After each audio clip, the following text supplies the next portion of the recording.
Welcome to Security Disruptors. Economic security in an age of espionage. What every CEO needs to know. The prevailing belief among executives is that espionage is a government problem. Well, most intelligence officers know that that is no longer true. Today, a pharmaceutical company, mining company, AI startup, university, defense contractor, law firm, port authority, or telecommunications company may be a more attractive target than a government department. Why? Well, it's because economic power increasingly drives national power. And that means business has become a part of the battlefield. This edition of Security Disruptors is not intended to turn CEOs into intelligence officers. Rather, our goal is to inform and educate leaders about the impact that espionage can have on company valuation, reputation, market advantage, shareholder value, supply chains, investor confidence, growth, and competitiveness. Joining us today is Kieran Ramsey. Kieran is one of the FBI's most highly experienced former national security leaders. During his FBI career, he held senior positions involving counterintelligence, counterterrorism, cyber investigations, foreign intelligence threats, economic espionage, national security operations, crisis response, hostage recovery, and transnational organized crime, to name but a few.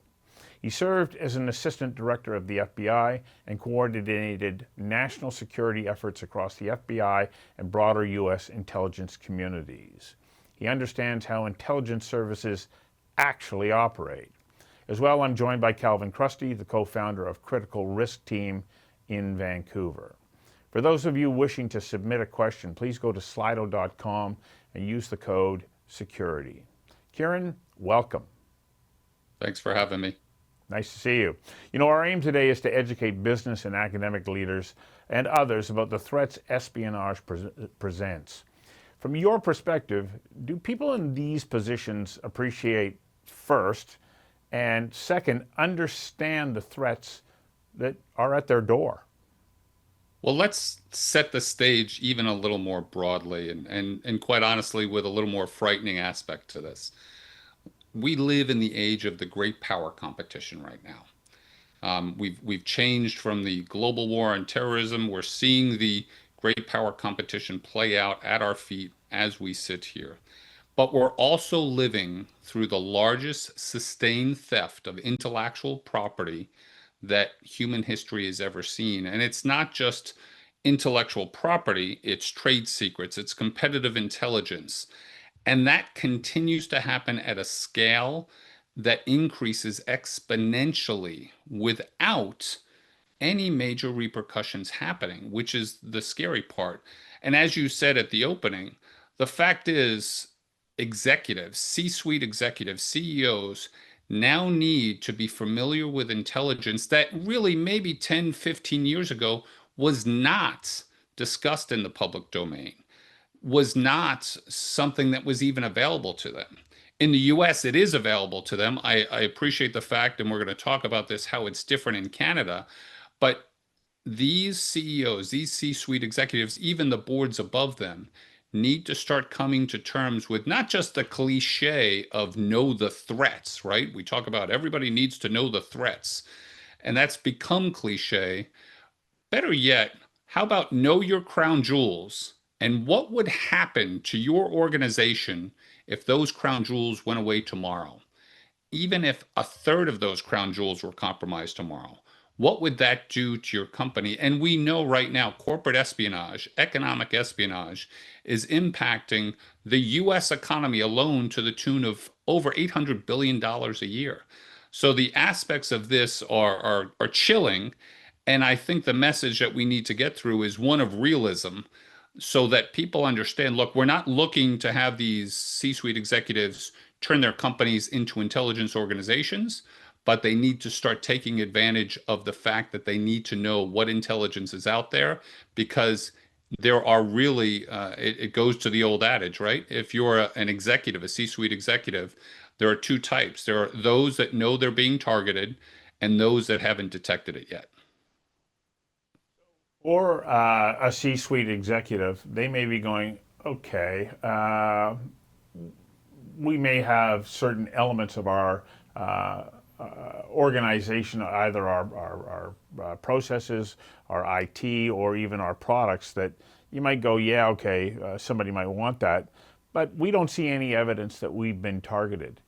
Will they even know if they haven't put in place measures to start to monitor whether or not they are being that they could be the targets of espionage? Well, and that's goes back to the old adage to start with, right? They either know they've been targeted or they haven't detected it yet. Very stark warning there. Two, in fact, if they start to change their mindset, if the organization writ large starts from the ground up in terms of a different mindset, and again, not looking to make them into intelligence organizations, not looking to make them so fearful and reactive so that they're just concerned about, everything around the corner. We're not expecting that. But look, the fact is, the targeting of your organization is certainly not just in the cyber arena. The targeting of your organization is not just the CISO. We see every day example after example in every sector, not just the tech sector, not just the government sector, in every private sector industry, we see example after example of foreign adversaries targeting individuals in the company, let alone going after certain vectors of supply chain management, of course, of your interface on the web, of course. All of these things that are out there. And if you're not thinking that, well, that can't happen to me, you're absolutely foolish. You talk about targeting individuals. I can't help but think that we used to hear about individual operatives within government agencies that would get targeted by foreign spy agency, and they would be enticed into a sexual relationship or other compromising relationships that then force them to divulge information. Are we talking about those same kinds of tactics? Well, let's say a couple things about that. First, the threat has fundamentally changed, even in the last 5 years, right? Not to say that that specific tactic isn't there. It is. It'll always be there. And we can talk about protecting your executive personally so that there is a preventative measure from things like blackmail and what have you. But by and large, the traditional spy tactics that maybe were, the thing of spy movies, those tactics are really disappearing because they can do all of this virtually now. And that's the scary thing. And we just need to look at North Korea.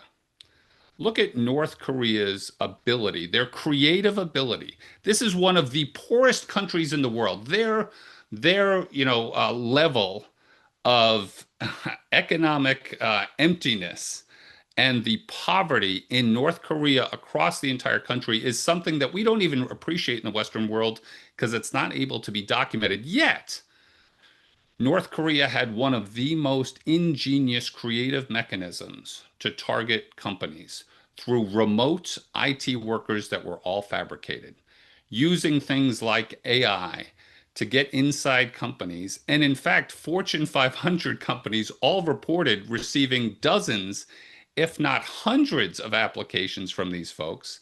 And again, it was all in an effort to then build money for Pyongyang's weapon program in the end. But then they got creative again because once it came out, and I have the report here, if you've seen the Mandiant report, which did a great job of documenting this, once it started to be discovered, the North Koreans again got creative and said, okay, if you're going to force us out, we're going to now extort your organization for additional money, or else we're going to reveal the things that we were able to gain access to through our remote IT workers. So that just shows you the scale of this. How uh, vulnerable are those, especially in positions of authority or who hold like intellectual property secrets? How vulnerable are they to being identified and targeted because of their own use of social media? The short answer is very. All right. We just saw, in fact, The Five Eyes, the US, Canada, New Zealand, Australia, and the UK come out with a report, and I have it here also. This is a joint report that came out literally this month, warning about that very risk from China. The fact is that we're seeing the targeting of not just, vectors or areas for them to go via solely cyber, but to target people across the company. And even people like HR or administrative assistants for executive calendars. There are just so many efforts, and we know from even my experience in the FBI. Former FBI Director Chris Wray, a couple of years ago, gave a talk at the Hudson Institute, and in his comments, he made the statement that over the last decade, from China alone, we had seen a 1,300% increase in economic espionage cases, with another parallel of 1,000 counterintelligence cases increase when it came to the PRC. So we look at the scale of that and know that it's happening, and know that it's happening in a manner that, again, we can't even come close to matching as defenders, be it as network defenders or even government defenders from the counterintelligence space or the counterespionage space. Calvin, what was the Canadian response to that Five Eyes report? Well, the Canadian response in terms of the government, was fantastic, particularly CSIS in terms of their participation, support, and on social media, they were amplifying the awareness and education aspect of it. But the most concerning part that I saw on social media was the Chinese Canadian embassy went out on social media and attacked the integrity of the report, attacked the integrity of the Five Eyes, the intelligence profession, and tried to minimize it, which I think really, highlights a couple things. Number one is, as Kieran had alluded to, it's just not, the espionage in the old sense, and then you add the cyber part of it. But in this particular case, you're seeing the interconnectivity with other threat activities, disinformation and misinformation, and creating greater divide and greater confusion. And I think that's, the U.S., and I know Kieran will have some thoughts on it, but the U.S. is like bar none, I think light years ahead of us in terms of transparency and awareness. And I think we still have that culture in Canada, even though we're getting better at it in terms of transparency, education, awareness, and public engagement, and that. But I didn't see a response from the Canadian government on it. And when we're kind of going, here's our new strategic partner in terms of China, in terms of trade, economy, et cetera, I think it's misleading the public to suggest that you can have that type of approach with China and at the same time protect your companies from it. The US may be able to do it a lot more effectively than we can because they have what a lot of people are describing as guardrails and eyes wide open. I mean, their intelligence capabilities are tenfold what our capabilities are. They do have the guardrails in terms of laws, et cetera, that are much more robust. And I'll defer to Kieran in terms of maybe there are some vulnerabilities in that. No system's perfect.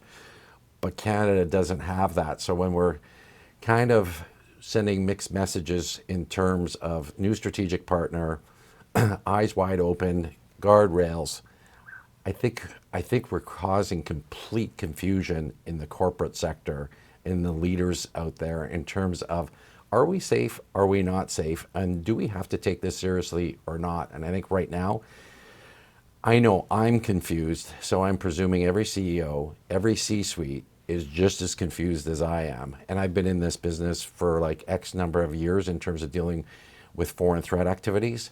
So I'm extremely empathetic to the C-suites, and I can see the predictable response. And I was talking to a security tech person last night where they're having conversations with C-suites, and the normal response when a threat's identified is the following. And I said, I can see why that's the response. in light of that, because of that Canadian response that we saw up here. And so, yeah. Well, and if I can jump in on that point, because you make a good point, Calvin, and I want to amplify it, but also maybe contrast it a little. When we talk about eyes wide open and guardrails and everything, and the confusion that's out there, and the fact that the embassy, the Chinese embassy, came out immediately against and attacked the credibility, we have to realize too, we live in an age of post-truth. And this is something that cuts across everything. It's not just an economic espionage concern. It goes to both countries' democratic values. It cuts across really all Five Eyes. This age of post-truth where facts are so easily disrupted now by misinformation and disinformation campaigns at a scale that, again, it's scalable, but it's at a scale where almost everything is challenged. And I say that as a former FBI agent, as a former law enforcement officer, and I'm sure Calvin can agree as a former RCMP officer. Look, facts are what we attached ourselves for so long. But in the corporate espionage world and this age of post-truth, those facts are so easily attacked, and it thus causes this confusion of people being wondering, do I believe this? I mean, but the market share in China is worth it, and the my supply chain is too valuable that I don't want to shift that on the fly. Look, again, that's why I've shifted from what I typically used to say when I was in the FBI. I mean, I've sat across from foreign intelligence operatives. I've directed and overseen economic espionage cases and counterintelligence cases. And I've sat across CEOs and C-suite executives to tell them, look, you've been compromised. And they didn't know it at that point until we told them. And even then, they were doubtful as to, okay, I don't know that level of risk is anything I'm that worried about because my market share this or this, and I can't. Look, we have to acknowledge the fact that the confusion is purposeful. The adversary wants there to be confusion. And, when we come to it, and I said this from the outset, this is intelligence that 10 or 15 years ago was not openly discussed, was not openly shared. I would agree with Calvin. I think in the US we do it better. The FBI has literally opened the books to the private sector. We have so many different private sector engagement efforts going on that seemingly Canada and a lot of the other Five Eyes don't. But I'll go back to this June 6 report. This used to not happen. This was non-existent 10 years ago. Things like this, where all Five Eyes can come together and say, heads up to the world, and especially the private sector. That's what this is about. You've got to be knowledgeable about this. You've got to open your eyes fully. And to use the cliche, well, you need to know the threats. No, let's just go back to know your crown jewels. What's it going to do to your company when a third of those are gone or all of them are compromised? Calvin? Yeah, and I think, from a Canadian perspective, and I know, we're talking about, the Five Eyes, NATO and other allies, Japan and others, and we're seeing, say, particularly Japan, where they're coming out, with more awareness, and it's easy just to turn the switch and be, I would just say, more authentic and more transparent. You don't have to be adversarial. You don't have to be disrespectful in terms of to other countries. You can still be diplomatic about it. And I think, but if you ignore it, as I think, we saw in Canada, several days ago, and pretend it never happened, I think you're sending the wrong message, not only to China, but you're sending the wrong message to Russia, to Iran, to North Korea, and all the threat actors there. And I think probably most concerning to our allies in terms of doing it. And I think at this time when the threats are upping and coming out, and some countries, and I just use Japan again, as a mid-power type country, when they're taking a very robust approach but a respectful approach. I think that's an example that we can, particularly as it relates to communication, awareness, when it comes down to espionage. I don't think hiding, ducking, and weaving is going to be the most effective strategy with the threat actors. And I think, to be quite frank, I think our corporate sector, like, you know, all these people, blood, sweat, and tears in terms of their corporations, and that they deserve that frank, honest, authentic type of support. I think we saw, you know, going back to it and finishing off on it, I don't know if that was the best display in terms of support for, you know, corporate Canada and our allies in this particular case. And I would agree. Diplomacy has its role. I'm a former diplomat myself. I've served in multiple embassies overseas. At the same time, we have to recognize too, this is going on right now without consequences.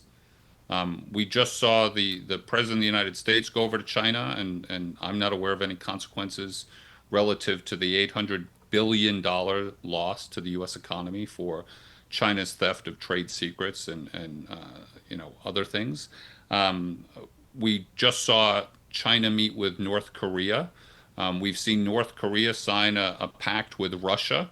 And again, in the course of the bigger geopolitical sphere, if we want to watch this, the alliances and the efforts that are being done together by the adversary is scary. But let's remember the fact that it's on us. It's on the private sector organizations themselves, the governments of the US, Canada, the Five Eyes, NATO, Japan, what have you, are meant to be as safeguards. But we have to recognize this is activity that is unabated. It is not stopping. You know, to your point earlier about going and presenting company executives with evidence that they've been compromised, and they were unaware of it.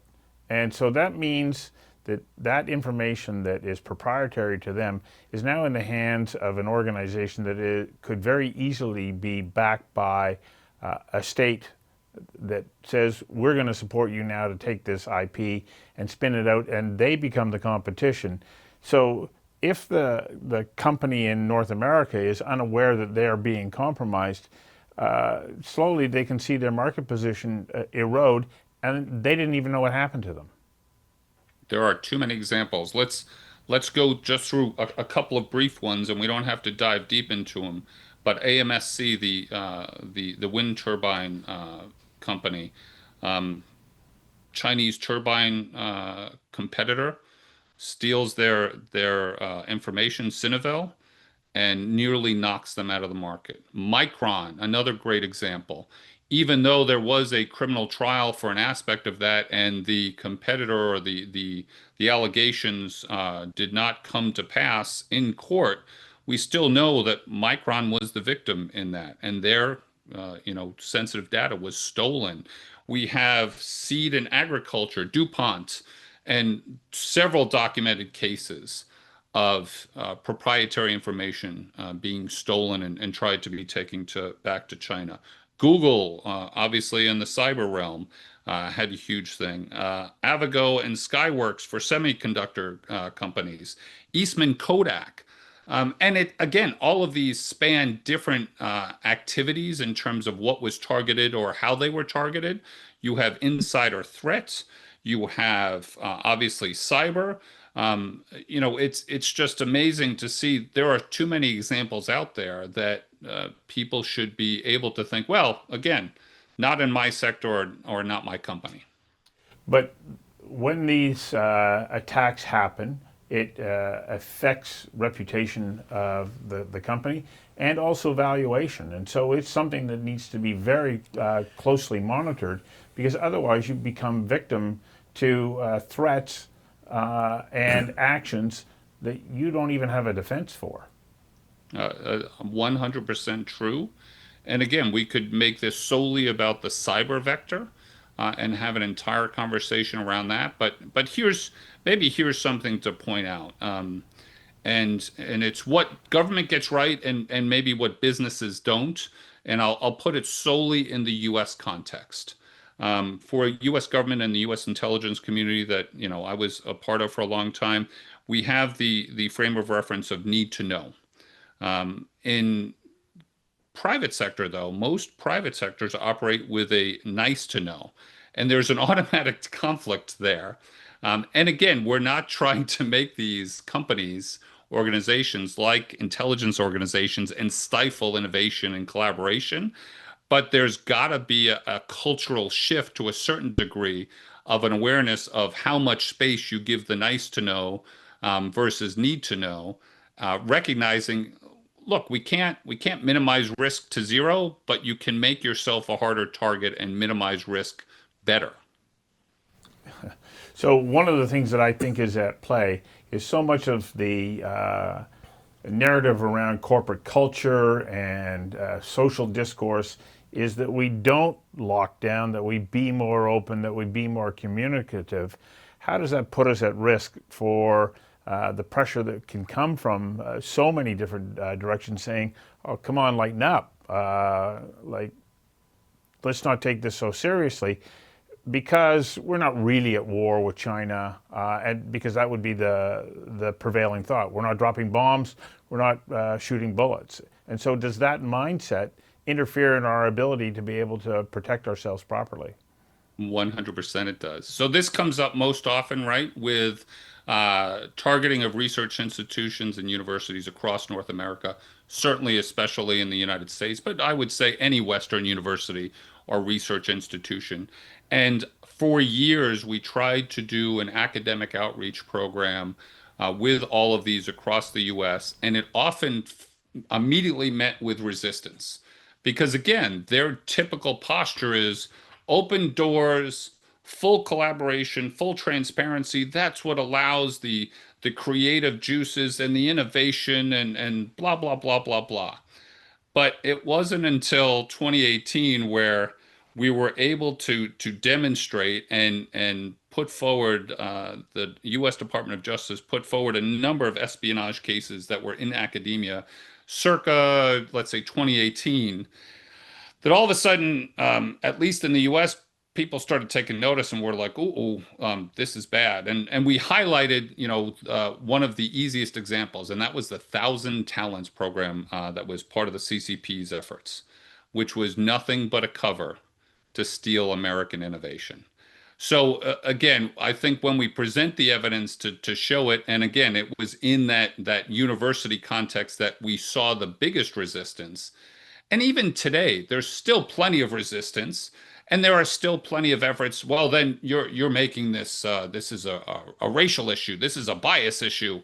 This is xenophobic. Blah blah blah. No, let's take away the political theater. Stop. The PRC, Xi Jinping himself, has come out clearly, both in English and in Chinese, and said, we have a plan to economically dominate the world within 30 years. They've said it. Why are we doubting them? I made this joke to somebody the other day. When somebody tells you who they are, believe them the first time. Kieran, a very interesting question, and a few that are coming in from viewers, but this one is, foreign actors are increasingly purchasing land near critical infrastructure, often through inflated offers and local realtors who may not understand the strategic implications. Why are national security agencies not treating these acquisitions as priority risks, and what framework should be in place to detect and prevent such covert encroachments? I would tell you actually they are. And I can't go into cases that I was personally involved in, but we did see this and we did treat it as a national security issue. And it was dove into, and it continues to be examined very, very closely. Because the question then becomes, okay, they're purchasing this. Why? Now we need to figure out how they're going to use that adjacent location to infiltrate whatever it is they're looking to get, and what is it they're trying to get. I'll go back to my premise before. These corporations need to know what their crown jewels are. Oftentimes, we as formally as the FBI or the national security apparatus of whatever country would have to go to these places and try and determine, okay, do you have crown jewels there? What would be at risk that's at this location? Again, sometimes corporations may be reluctant to that. I would say in the last 10 years, that's turned around dramatically just through the level of outreach and the level of transparency. Certainly the FBI and other US agencies made to the private sector to show, look, we're not doing this to put you at risk. We're doing this to protect you. But in answer to the question, no, we are looking at it, or they are looking at it. I'm no longer the we.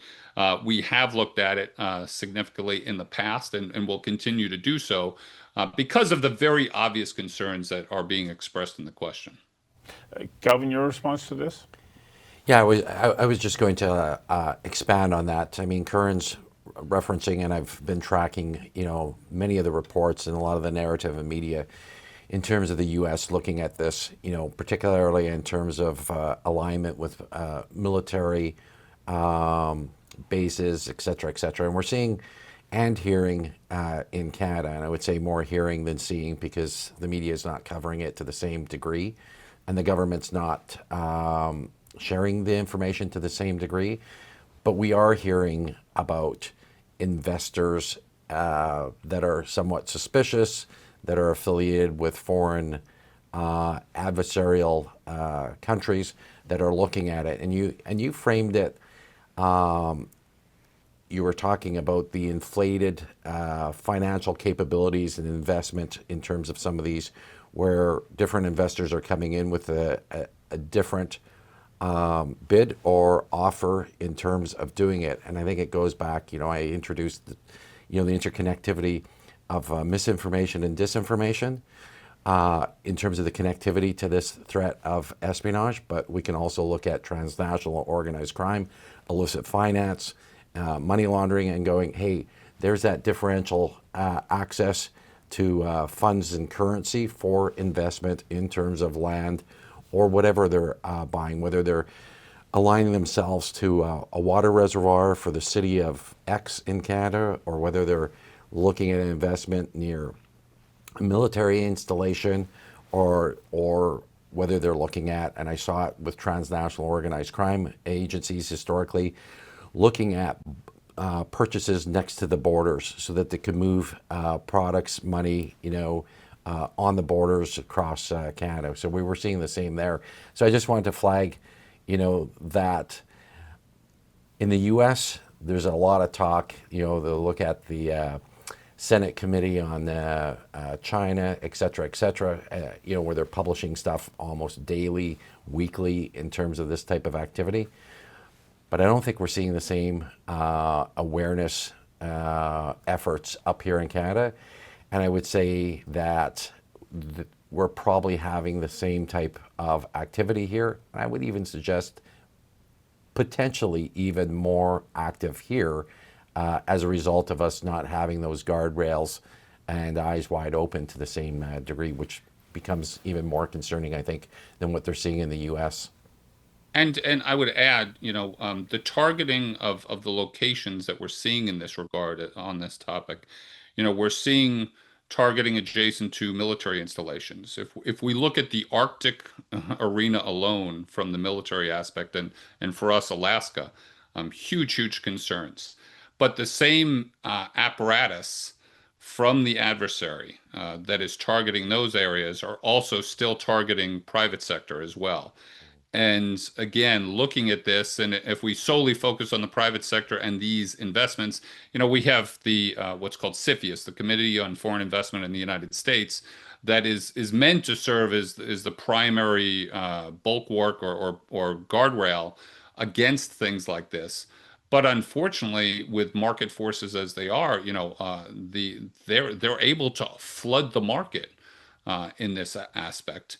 And really, it becomes a challenge sorting out what's nefarious and what's not. So we talk about corporations, universities.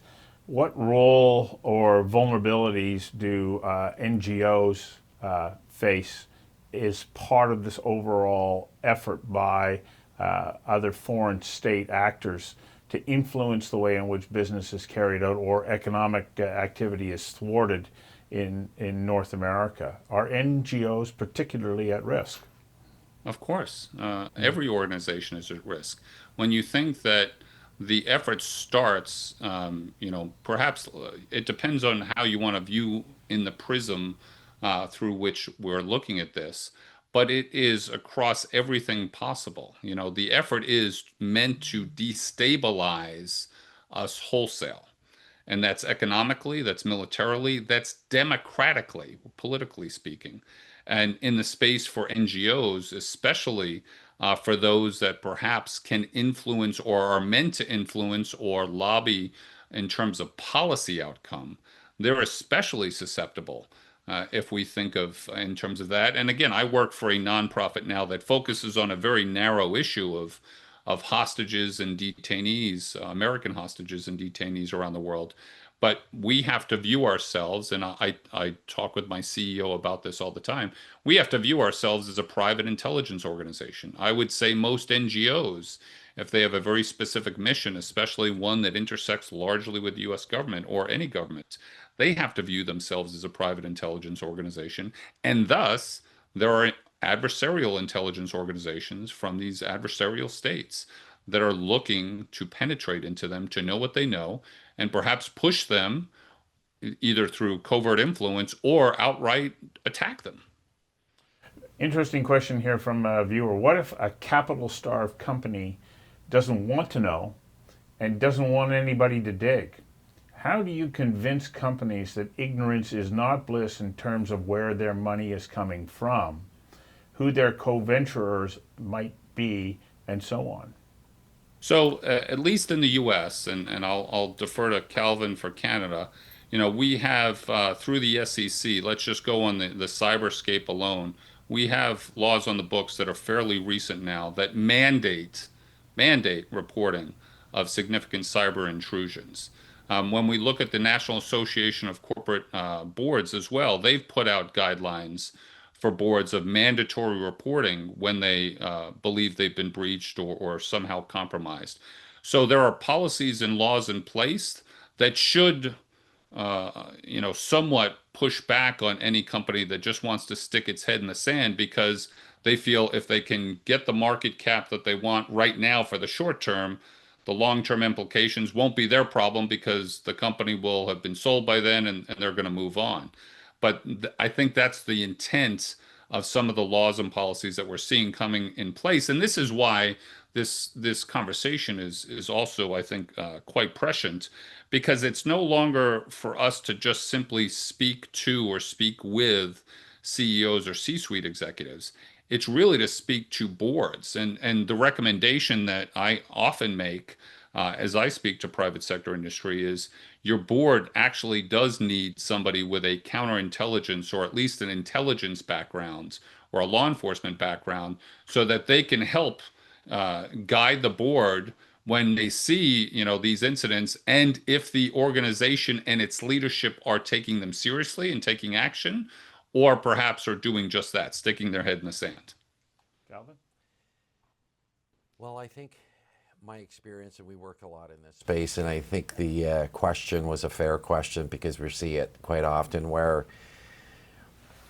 I think, like in different sectors, and I use the mining sector just in Canada for example, is that there is a reluctance, I would say, to look in those dark areas. And one of the, in terms of who is behind that money, and I think one of the secrets, in terms of preventing this threat of espionage and foreign threat activities, through investment and that, is who are those people, in terms of mergers, acquisitions, they're using that as a vector to get into your company through a partnership or whatever else, is doing that due diligence, et cetera, et cetera. But there is, I think, a blend of, possibly willful blindness, but also part of that is also naivety, and particularly, and I'm just talking Canada, which I think is a different landscape than the US,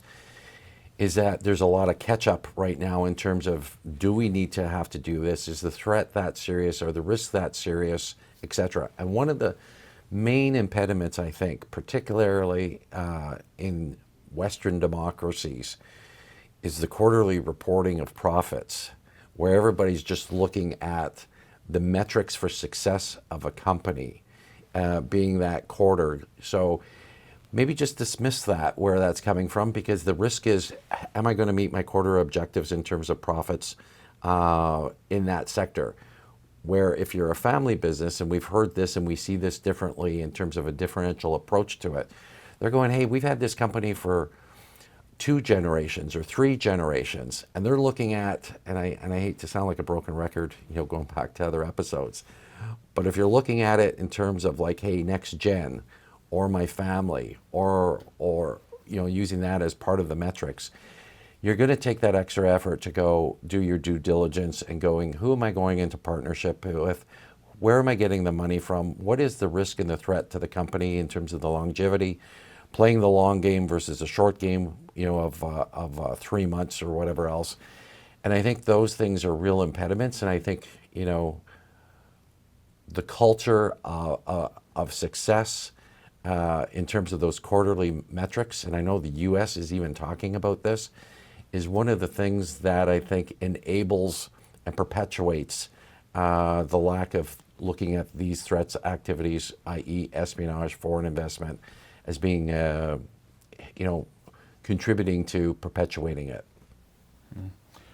Another interesting question here. Zero-sum actors use moral rhetoric to hide asset extraction.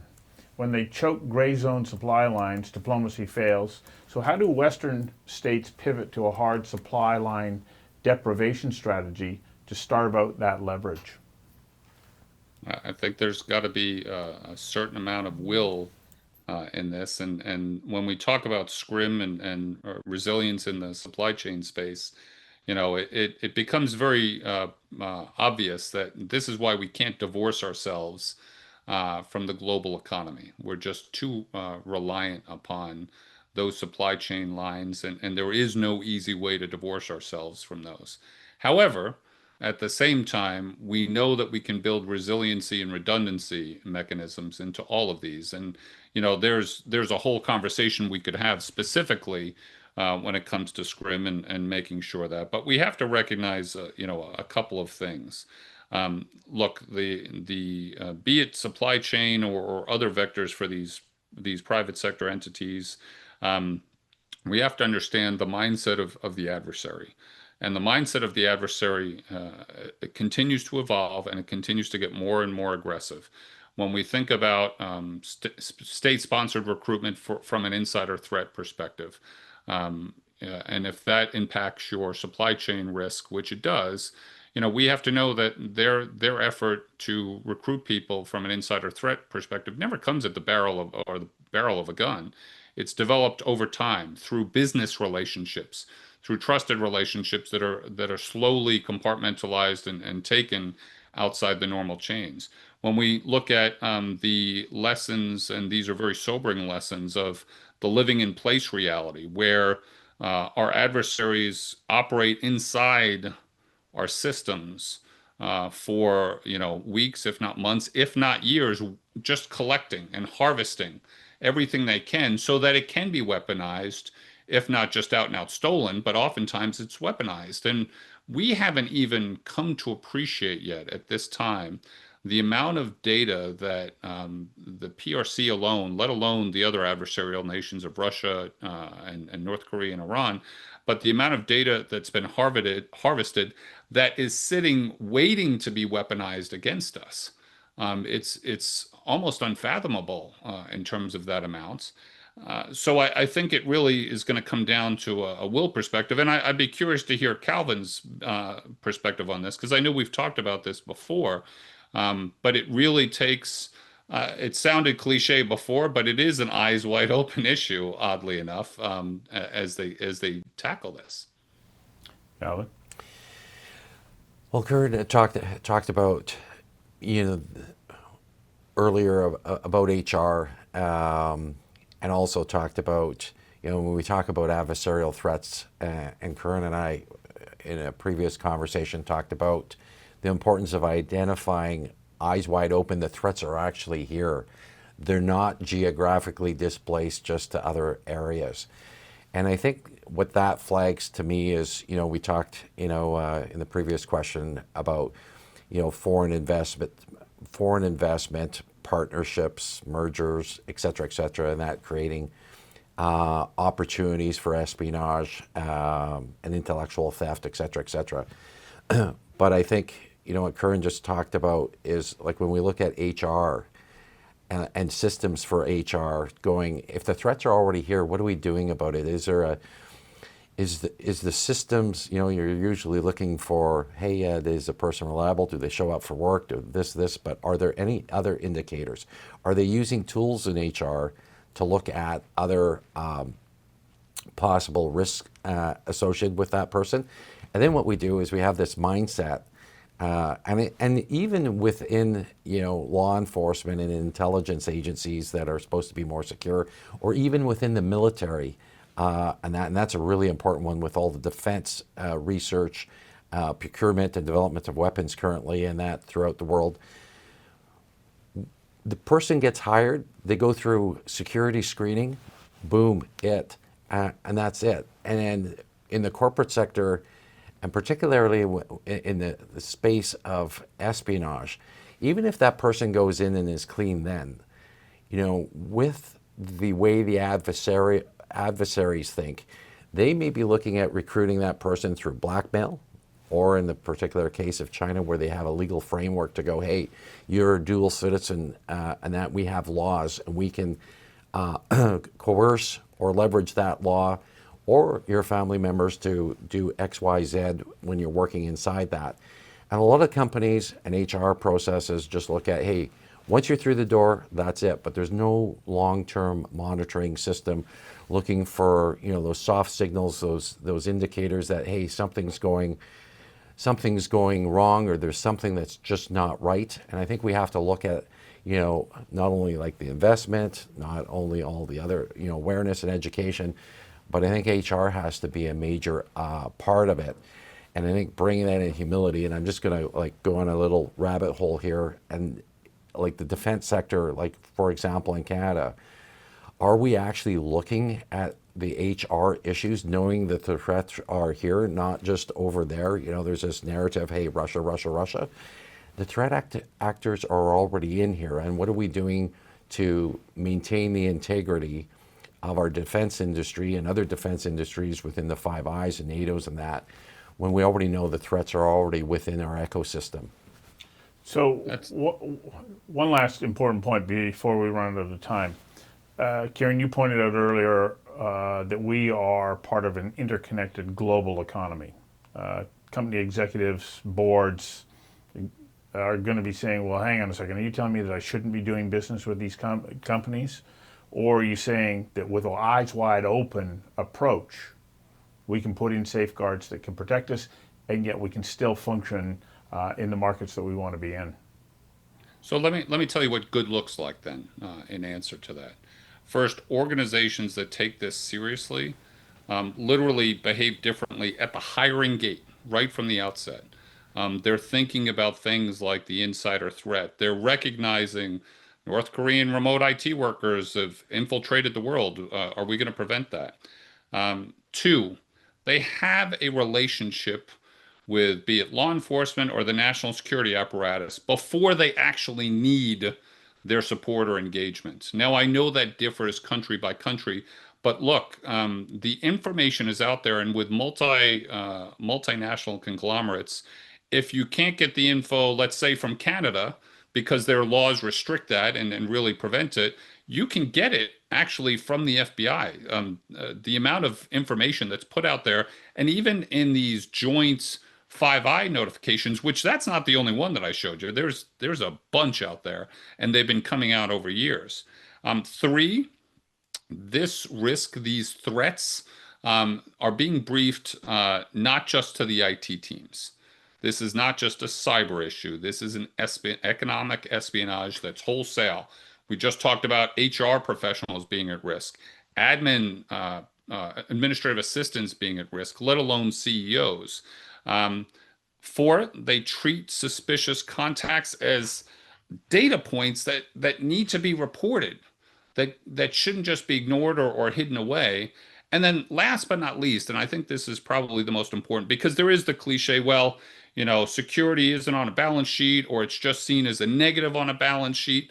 Look, organizations that get this right understand that security is not a tax on the business. in the world that we live in today, in the cost of competing in this world, where your intellectual property is more valuable than your actual assets, you can't look at this security as a tax on your business. Well, that's a chilling, positive, and realistic way to wrap up this discussion that we've had today. You know, because for years we assumed espionage happened in the shadows between governments. What we've discussed today is something very different. The future battleground increasingly runs through innovation, technology, research, investment, supply chains, and economic competitiveness. For business leaders, the question is no longer whether national security affects your company. The question is whether your company has become a part of national security and whether you realize it before anyone else does. Thank you to everyone for joining us for Security Disruptors. We're back on June 24th for a discussion about global security and supply chains. Thanks for joining us.